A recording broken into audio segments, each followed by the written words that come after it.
সিলেটের গোয়েনঘাট সীমান্তে ভারতীয় সীমান্তরক্ষী বাহিনী বিএসএফ এর গুলির জবাবে পাল্টা গুলি চালিয়েছে বর্ডার গার্ড বাংলাদেশ বিজিবি।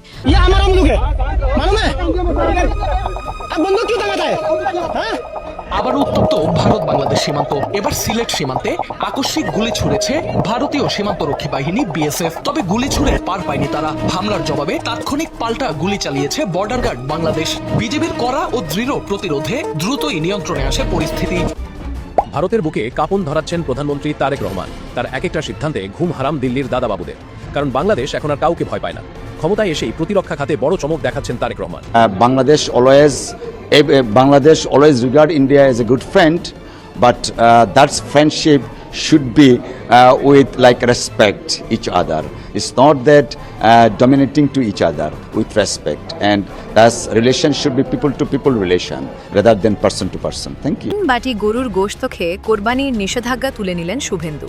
এদিকে মুসলিমদের পায়ে ধরছে হিন্দুরা গরু বিক্রির জন্য। আমার 5 লাখ টাকা লোন নেওয়া সব মহিলারা এসেছে আমার বাড়িতে, আমাদের ঈদটা করতে দিক, আমরা গরুগুলো বিক্রি করি। বাস্তবতার মারপ্যাচে সেই আইনি এখন গলার কাটা হয়ে দাঁড়িয়েছে পশ্চিমবঙ্গের হাজারো হিন্দু খামারি ও পশু ব্যবসায়ী। ভারতে 14 বছরেরও কম বয়সী গবাদি পশুর জবাই নিষিদ্ধ করার কঠোর বিধিনিষেধ আজ খোদ সনাতন ধর্মাবলম্বী প্রান্তিক চাষিদের জন্য এক চরম অর্থনৈতিক বিপর্যয় বা বুমেরাং হয়ে দেখা দিয়েছে। অন্তর্বর্তী সরকারের প্রধান উপদেষ্টা প্রফেসর ডক্টর মোহাম্মদ ইউনূসের রেখে যাওয়া পথেই হাঁটছেন প্রধানমন্ত্রী তারেক রহমান। হাসিনা সরকারের পতনের পর বাংলাদেশে কোরবানির পশুর বাজারে বড় পরিবর্তন আনে অন্তর্বর্তী সরকার। দেশীয় খামারিদের সুরক্ষা দিতে ভারত থেকে গরু প্রবেশ কার্যত বন্ধ করে দেয়া হয়। এবারও সেই অবস্থানেই অনড় রয়েছে বাংলাদেশ সরকার। মৎস্য ও প্রাণী সম্পদ মন্ত্রণালয় স্পষ্ট জানিয়েছে, কোরবানি উপলক্ষে ভারত থেকে কোনো গরু বাংলাদেশে প্রবেশ করতে দেয়া হবে না। আর এতেই বাড়ছে দিল্লির অস্বস্তি। ভারতীয় গরু আর লাগবে না বাংলাদেশের। ঢাকার এই এক ঘোষণায় যেন পুড়িয়ে দিয়েছে ভারতের গরু ব্যবসায়ীদের কপাল। সাব্বাস তারেক রহমানের সরকার, সাব্বাস সাব্বাস সাব্বাস। বুকের পাটা কাকে বলে, বাপের বেটা কাকে বলে, এবার দেখিয়ে দিচ্ছে বাংলাদেশ। দর্শক, সীমান্তে নতুন করে আবার উত্তেজনা। বিএসএফ গুলি করেছে, বাংলাদেশের বিজেপি কি বসে থাকবে? না, বসে নেই, সাথে সাথে পাল্টা গুলি করেছে এবং গুলি করে দেখিয়ে দিয়েছে আমরা আর ভারতকে ভয় পাই না। এটা শেখ হাসিনার আমল নয় যে আমরা ভারতকে ভয় পেয়ে লেজ গুটিয়ে আমরা পালিয়ে আসব। দর্শক, এটার দ্বারা বুঝিয়ে দিয়েছে কত ধানে কত চাল। দর্শক শ্রোতা, আসলে যেমন কুকুর তেমন মুগুরি দিতে হয়। কুকুরের সাথে যদি মুগুর না মেলে তাইলে কিন্তু খেলাটা জমে না। খেলাটা জমিয়ে তুলেছে সীমান্তে। অন্যদিকে দর্শক শ্রোতা, নাকানি চুবানি খাচ্ছে ভারতের নরেন্দ্র মোদী এবং তার সহযোদ্ধা শুভেন্দু অধিকারী। হ্যাঁ, ঠেলার নাম বাবাজি বুঝা গেছে। এবার এখন জনগণের হাতে পায়ে ধরছে, বাংলাদেশের মানুষের হাতে পায়ে ধরছে, কিন্তু হাতে পায়ে ধরে কোনো লাভ হবে না। ডক্টর ইউনূস সাহেবের আমলে তিনি ভারত থেকে বাংলাদেশে কুরবানির আগে কোনো পশু আনা যাবে না এমন ঘোষণা দিয়েছিল। যার কারণেই কিন্তু ডক্টর ইউনূসের এই ঘোষণাকে কেন্দ্র করে নাকানি চুবানি খেয়েছিল ভারত।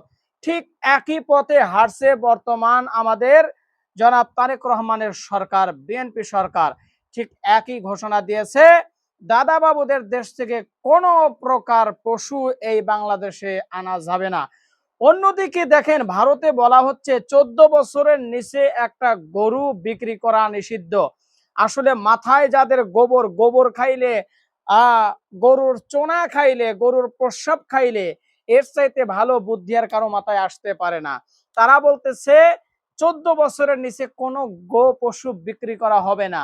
এখন আসুন, 14 বছর পর ওরা গরুকে মা বলে ডাকে, হ্যাঁ, দেবতা বলে ডাকে। ভারতের একজন দেখলাম বিশ্লেষণ করতেছে, আচ্ছা 14 বছর পর যেহেতু আপনার মাকে, আপনার দেবতাকে বিক্রি করার আইনি মানে বৈধতা দিলেন, তাইলে সেই তুলনায় আপনি যার পেট থেকে জন্মগ্রহণ করেছেন, তাইলে আপনার মা যখন বুড়ি হয়ে যাবে, তাইলে কি আপনার মাকে আপনি রাস্তায় বিক্রি করবেন জবাই হওয়ার জন্য? দর্শক শ্রোতা, আসলে দেখেন, ওই বিজেপি সরকার, ভারতের নরেন্দ্র মোদী এবং শুভেন্দু অধিকারীর সরকার আসলে গরুর সোনা খায়া, গরুর মুত খায়া, গরুর গু খায়া এর চাইতে ভালো বুদ্ধি আর তাদের মাথায় আসতে পারে না। তারা চাইছিল মুসলমানদেরকে বিপদে ফেলবে, তারা চাইছিল মুসলমানদের এই খুশির ঈদকে বিনষ্ট করে দিবে, বরং সেটা না হয়ে উল্টো তারাই আজকে বিপদের সম্মুখীন হয়েছে। দর্শক, কথা বাড়াবো না, খুবই চমৎকার কিছু বিষয় নিয়ে আজকের এই ভিডিওটি সাজানো। দেখেন, খাল খুঁড়লে খালে পড়তে হয়, এটাই আজকের এই ভিডিওর মাধ্যমে আপনারা জানতে পারবেন। এবং বাংলাদেশ সরকার এখন আর বিলাইয়ের মতো ম্যাও ম্যাও করে না, এখন বাঘের মতো গর্জন দেয়, সিংহের মতো হুঙ্কার দেয়, সেটাই প্রমাণ পাবেন আজকের এই ভিডিওর মাধ্যমে। তাই না টেনে পুরো ভিডিওটি দেখতে থাকুন, শুনতে থাকুন প্রত্যেকের কথাগুলো, তাহলে অনেক কিছু জানতে পারবেন। তো চলুন কথা না বাড়াই, মূল নিউজে চলে যায়। দাঁড়ান, আমাদের এই চ্যানেলটি সাবস্ক্রাইব করে দেবেন প্রতিনিয়ত এই ধরনের গরম গরম খবরগুলো পেতে। চলুন একটা লাইক দিয়ে মূল নিউজে চলে যাই। ভয়াবহ রকমের সামাজিক বিপর্যয়ের মুখে পড়েছে পশ্চিমবঙ্গ এবং আসাম। বিশেষ করে সামাজিক অবক্ষয়ের এই ভয়াবহ রূপ পশ্চিমবঙ্গের প্রতিটি পাড়ায় পাড়ায় মহল্লায় মহল্লায় ছড়িয়ে পড়েছে। কেন এটি হলো? এই যে কয়েকদিন আগে ভারতে যে বিধানসভা নির্বাচন হলো, এই নির্বাচনে মমতা বন্দ্যোপাধ্যায় তৃণমূল এটা হেরে যায়, আর এখানে উঠে আসে কট্টর হিন্দুত্ববাদী সাম্প্রদায়িক গোষ্ঠী, সাম্প্রদায়িক দল বিজেপি। সেই বিজেপি নেতা শুভেন্দু অধিকারী পশ্চিমবঙ্গের মুখ্যমন্ত্রী হিসেবে নির্বাচিত হন। আর আসামে নির্বাচিত হন শুভেন্দুর মতোই আরেকজন কট্টর সাম্প্রদায়িক ব্যক্তিত্ব, হেমন্ত বিশ্বকর্মা। এই দুইজন মূলত তাদের বিশ্বাস, চিন্তা, আদর্শের দিক থেকে একেবারে মোদির বরপুত্র। শুভেন্দু অধিকারী মুখ্যমন্ত্রী হবার সাথে সাথেই একটা ফরমান জারি করে দিল, পশ্চিমবঙ্গে কোনো ধরনের প্রাণী হত্যা, জবাই করা এগুলো সম্পূর্ণ নিষিদ্ধ, আইন করে নিষিদ্ধ করা হলো। তার উদ্দেশ্য কি ছিল? উদ্দেশ্য কিন্তু অন্য কিছু, প্রাণী হত্যা বন্ধ করা তার উদ্দেশ্য নয়। তার উদ্দেশ্য ছিল আসন্ন কুরবানির ঈদকে সামনে রেখে মুসলমানেরা যে গরু কুরবানি করবে, এই গরু কুরবানি ঠেকানোর জন্য। বাহাদুরি, ক্ষমতা পেয়েছে, বাহাদুরি তো একটু দেখাতেই হবে। এই বাহাদুরি দেখাতে গিয়ে শুভেন্দুর এখন এমন একটা অবস্থা তৈরি হয়েছে, ও এখন ভিক্ষা চাই নামা কুকুর তারা এরকম অবস্থায় পড়েছে। শুভেন্দু খুব তাড়াতাড়ি জনগণের কাছে তাকে করজোরে ক্ষমা চাইতে হবে, চাইতেই হবে। ক্ষমা চাওয়া ছাড়া শুভেন্দুর কোনো উপায়ন্তর থাকবে না। পৃথিবীতে যেখানেই সাম্প্রদায়িক শক্তি মাথাচাড়া দিয়ে ওঠে, যারা প্রচন্ড রকমের সাম্প্রদায়িক, এদেরকে যদি রাষ্ট্র ক্ষমতায় আপনি নিয়ে আসেন, তাহলে প্রথম অবস্থায় প্রথম ক্ষতিগ্রস্ত হবে নিজেদের লোকজন। কলকাতার হিন্দুরাই তার বাস্তব উদাহরণ। শুভেন্দু যখন এই নিয়মটা বাতলে দিল, তখন পুরা পশ্চিমবঙ্গ জুড়ে মানুষের ভিতরে, বিশেষ করে হিন্দু সমাজের ভিতরে হাহাকার রব উঠে গেছে। তারা এত বিদ্রোহী হয়ে উঠেছে, হাহাকার থেকে তাদের ভিতরে জন্ম নিয়েছে বিদ্রোহ। এখন তারা রাস্তাঘাটে কাশি, কুদাল, খন্তা, হাসুয়া এগুলো নিয়ে রাস্তায় নেমে পড়েছে। হিন্দুদের এইভাবে বাঁচানো যায় না দাদা ভাই, এইভাবে এত টোটালি বাঁচা। শুভেন্দু অধিকারী মহাশয় ভুল করছেন, নির্দিষ্ট সালে যেমন কুরবানির কথা চলছিল সেই কথা চালু করে। আমার ঋণ আছে 9 লাখ টাকা, ঋণের বোঝা শুভেন্দু অধিকারীকে নিতে হবে। কুরবানির নিয়ম বন্ধ করেছে, মানছি না, মানব না। রাজ্য সরকার কুরবানির নিয়ম বন্ধ করেছে, মানছি না, মানব না। নাহলে আমার স্বামী সুইসাইড করবে বলছে, সন্তান অনাথ হবে, কিভাবে চালাবো? আমি তো মেয়ে মানুষ, আমাকে বাইরে যাওয়ার ক্ষমতা আছে, আমি কি ইনকাম করবো? রেখা পাত্র দিদি ভাই যে কথা বলছে যে গরু যে 14 বছর বয়সীকে কুরবানি দিতে হবে, কথা তো এতদিন ছিল না। মাত্র 15 দিন ক্ষমতায় আছে, আজকে নতুন নতুন নিয়ম, নতুন নতুন কথা চালু করছে। এই নিয়ম তো নেই, মানুষের জীবনের গ্যারান্টি নেই, তাহলে গরু 14 বছর জীবনের গ্যারান্টি আমরা কিভাবে নেবো? কিভাবে নেবো? শুধু তো গরুকে খাওয়ালে আর গরুকে দুধ বিক্রি করলে তো আমাদের সংসার চলবে না। কুরবানির কথা ছিল বলে গরু তুলতাম, গরু পুষতাম। এখন যদি এই নিয়ম চালু হয়, তাহলে মুদি আমাদের খাটালে গরু তুলে দিই, তারপরে আমরা সেই গরুকে মুদি খাওয়ানোর পয়সা দেবে, আমাদের দেখাশোনা করার পয়সা দেবে, তাহলে গোমাতাকে সেই 14 বছর বয়স পর্যন্ত আমরা রেখে দিতে পারবো। কারণ তাদের গরু বিক্রি হচ্ছে না, এই গরু কে কিনবে? লক্ষ লক্ষ গরু কলকাতায় বা পুরা ভারতে সেখানে উৎপাদন হয়। মুসলমানরা যদি তাদের কুরবানির জন্য গরু না কেনে, এই গরু কি শুভেন্দুর পিছন দিয়ে ঢুকাই দেওয়া হবে? ঢুকিয়ে নেবে শুভেন্দু, তাই দেবে।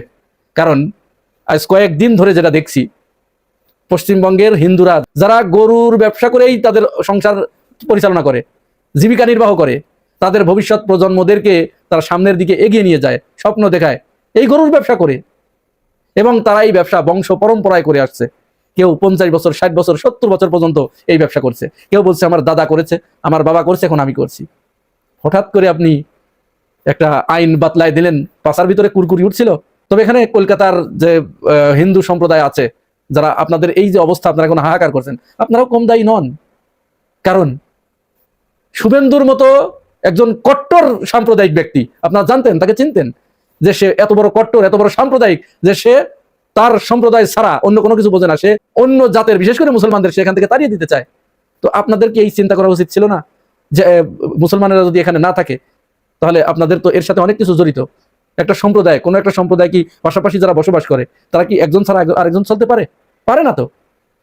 আল্লাহ পাক এই দুনিয়াটাকে এইভাবেই সৃষ্টি করেছে। এখন তারা আন্দোলন শুরু করেছে। কেউ কেউ বলছে আমরা গরুগুলো ছেড়ে দেবো, রাস্তায় ছেড়ে দেবো, কিন্তু দিতে পারছি না এই কারণেই যে গরু যে রাস্তায় ছেড়ে দেবো, আমার না হয় কিছু টাকা চলে গেল। তাহলে এই যে লক্ষ লক্ষ গরু রাস্তায় ছেড়ে দিলে আর 10 জনের যে ক্ষতি করবে, রাস্তাঘাট বন্ধ হয়ে যাবে, কাউকে হয়তো মেরে ফেলবে ঢুস দিয়ে, লাথি দিয়ে, পাড়া দিয়ে, তাহলে এই দায়িত্বটা কে নেবে? এই দায়িত্ব সরকার নিক। এখন কলকাতার হিন্দু ভাই ও বোনদের প্রতি আমাদের অনুরোধ থাকবে, আপনারা এই গরুগুলোকে একসাথে করে শুভেন্দুর বাড়ির ভিতরে ঢুকাই দেন।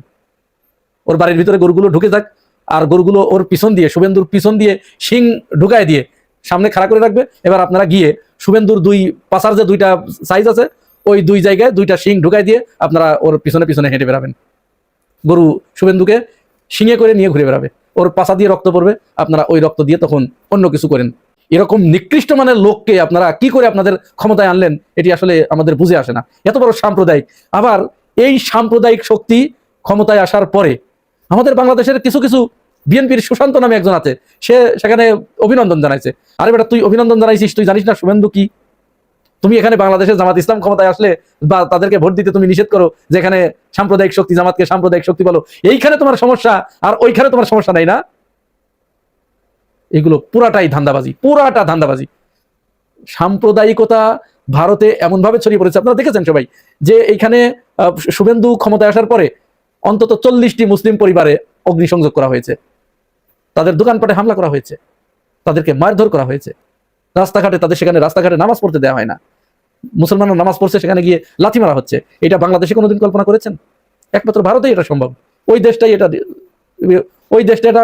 দেশটাই এই কাজগুলো অন করে, এটা তাদের চরিত্রের ভিতরে রয়েছে। যাই হোক, এখন এই যে কলকাতার হিন্দু ভাই ও বোনেরা তাদের যে এখন এই যে মানবেতর একটা পরিস্থিতিতে পড়েছে, তারা এই গরুগুলো ঋণ করে বিভিন্ন জায়গা থেকে ধার করে ব্যাংক ঋণ নিয়ে অনেক কষ্ট করে কিন্তু তারা এই গরুগুলো তারা পালন করেছে।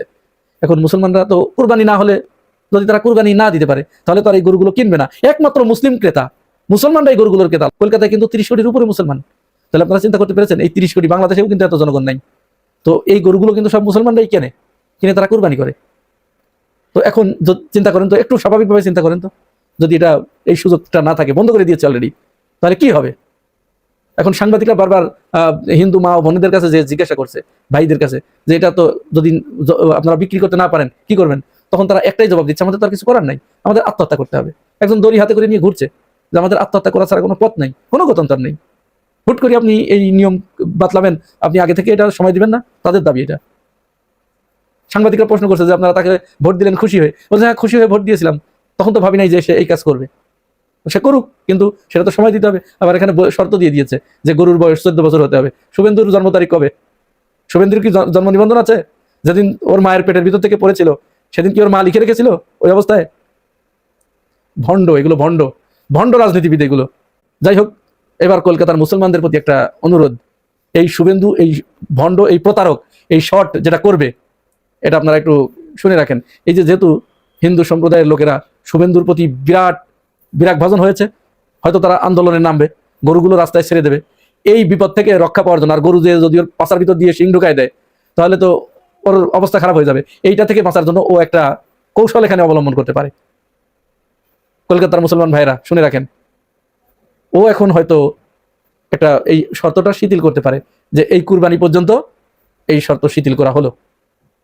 আর তার সম্প্রদায়ের লোকদেরকে বলে দিল যে আগামী কুরবানির থেকে তোমরা কিন্তু আর গরু পাইলো না, কেউ গরুর ব্যবসা করো না। তাহলে উদ্দেশ্যটা কি? যে মুসলমানরা আগে গরুগুলো কিনে নিক। আচ্ছা, এখন মুসলমানরা এই গরুগুলো যখন কিনে নিয়ে আসবে, তখন ওই কুরবানির ঈদের আগের দিন রাত 12টার পরে, মানে যখন গরু চলে এসেছে, অথবা ঈদের দিন সকাল 8টায় যখন কুরবানি করতে যাবে, ঠিক সেই মুহূর্তে একটা ফরমান জারি করে দেবে যে না, কুরবানি করা যাবে না। গরুগুলো তো হয়ে গেছে, গরু কেনা হয়ে গেছে, টাকাগুলো হিন্দু সম্প্রদায়ের হাতে চলে গেছে, মুসলমানরা গরু কিনে এনেছে, ক্ষতিগ্রস্ত হবার যা হবার মুসলমানরা হবে।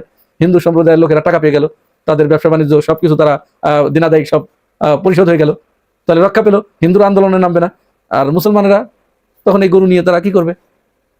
এই একটা চক্রান্তে এই শুভেন্দু, এই শট, এই প্রতারক, এই ভণ্ড এই ধরনের একটা কাণ্ড ঘটাতে পারে।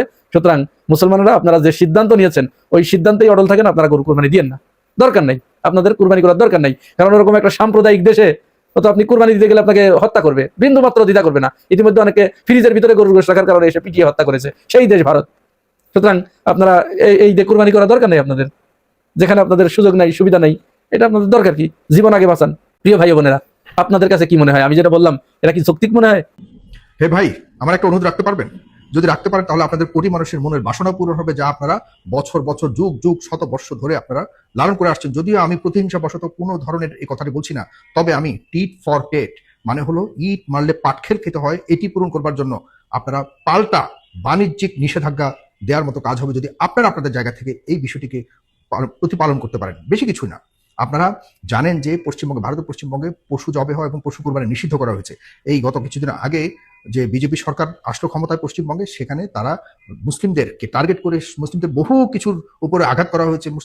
আমি আসলে সাম্প্রদায়িক বক্তব্য দিতে চাই না, কিন্তু তারা যখন ইচ্ছাকৃতভাবে টার্গেট করে এই ধরনের একটা সাম্প্রদায়িক সিদ্ধান্ত তারা মানে সরকারিভাবে নিতে যাচ্ছে, তখন আমরা আমাদের দেশ বাংলাদেশের এই মেজরিটি মুসলিম দেশ থেকে আমাদের প্রতিক্রিয়া জানানোটা স্বাভাবিক। এটি আমাদের সহজাত প্রবৃত্তিগত জায়গা থেকে আমাদের করতে হবে। আদারওয়াইজ এমন একটা সময় আসবে তখন আমাদের আর করণীয় কিছু থাকবে না। পার্শ্ববর্তী দেশ হিসেবে আমাদের শুধুমাত্র আমাদেরকেও অনেক বড় ধরনের নির্যাতনের সাক্ষী হতে হবে অথবা সইতে হবে, যেটি আস্তে আস্তে বর্ডারের এপারও আসতে পারে। এতে কোনো ধরনের অবাক হবার কিছু থাকবে না। আমি যে আহ্বানটা করেছি সেটি হলো, আপনারা এখন থেকে অন্তত এই বছর যদি সম্ভব হয়, ইন্ডিয়ান কোনো গরু আপনারা কিনবেন না, ইন্ডিয়ান কোনো গরুর মাংস আপনারা কিনবেন না। পুরো একটা বছর দেখেন, আপনারা কষ্ট করে গরু পালন করুন, আপনারা কষ্ট করে গরু ব্যবসা করুন, আপনারা কষ্ট করে গরুর যে আমাদের ব্যবস্থা রয়েছে বেচার অথবা পালন করবার, এটিকে বৃদ্ধি করুন, পশুপালন বৃদ্ধি করুন। দেখুন আগামী বছর ইন্ডিয়ান গরু যখন তাদের দেশেই রাস্তাঘাটে এদিক মানে বিভিন্ন জায়গায় যখন মরা শুরু করবে, গরুর যখন তারা দেখবে তাদের এই দীর্ঘদিনের পালন করা গরু বিক্রি করে মুসলিমদের কাছে বিক্রি করে যখন তারা কিছু আয় রোজগার করতে পারতো, তাদের আর্থিকভাবে সবল হতে পারতো, আর্থিকভাবে এই গ্রামাঞ্চলের কৃষকরা একটু হলো বাড়তি আয় করতে পারতো, সেটি যখন সম্পূর্ণভাবে বন্ধ হয়ে যাবে তখন তাদের সরকারের টনক নড়বে। বিশ্বাস করুন, এটা যদি করতে পারেন, আপনারা অনেকেই করছেন, অলরেডি গরু কেনা অনেক কমে গেছে আমি জানি। আপনারা বলবেন যে আমরা গরু কিনি না, আমাদের নিজেদের গরু চলছে না। ভারতের গরু সারা বিশ্বে দ্বিতীয় শীর্ষ অবস্থানে রয়েছে ভারতের গরু রপ্তানিতে, অথচ তারা বলে যে গরু কুরবানি নিষিদ্ধ, গরু কুরবানি করা যাবে না, গরু হত্যা মহাপাপ, গরু আমাদের মা। আর বাবা ঠিক আছে, তো তোমাদের কিভাবে তোমরা দ্বিতীয় সর্বোচ্চ স্থানে রয়েছে সারা পৃথিবীতে গরু সাপ্লাই?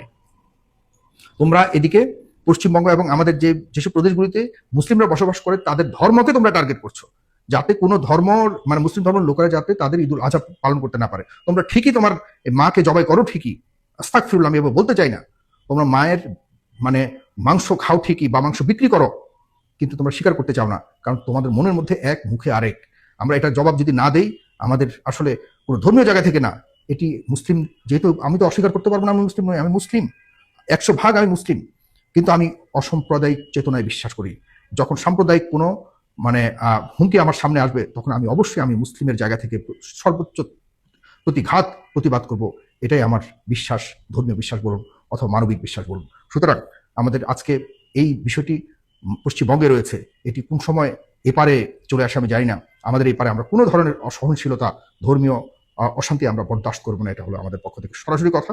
এখন থেকে আপনারা যারা আছেন বাংলাদেশে, যারা গরু কুরবানি দেওয়ার জন্য একটু সামান্য কম খরচে ভারতীয় গরু কেনার জন্য চাচ্ছেন, ভারতীয় এই ধরনের সুবিধা নিতে যাচ্ছেন, তারা প্লিজ একটু মানবিক হন, একটু দেশপ্রেমিক হন, একটু আত্মমর্যাদাশীল মানুষ হন, এবং সর্বশেষ সবচেয়ে বড় জিনিস একজন প্রকৃত মুসলিম হন। যে কারণে আপনাদেরকে যা করতে হবে সেটি হলো আপনারা ভারতীয় গরুকে সম্পূর্ণভাবে নিরুৎসাহিত করবেন, এবং ওপার বাংলা থেকে যারাই ভারতীয় গরু আনবে তাদেরকে ধরে বেঁধে রাখবেন।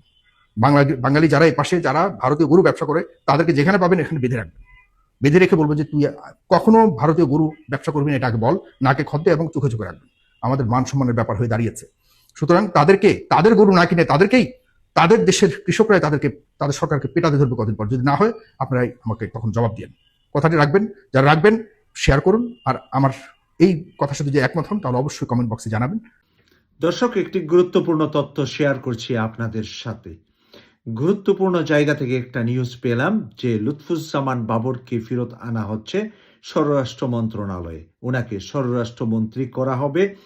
ভারতের চোখে চোখ রেখে কথা বলার জন্য লুৎফুজ্জামান বাবরই বাংলাদেশ জাতীয়তাবাদী দল বিএনপির যত এমপি হয়েছেন বা যত কেন্দ্রীয় নেতা আছেন তার মধ্যে সর্বোৎকৃষ্ট বলে মনে করছেন এখন তারেক রহমান।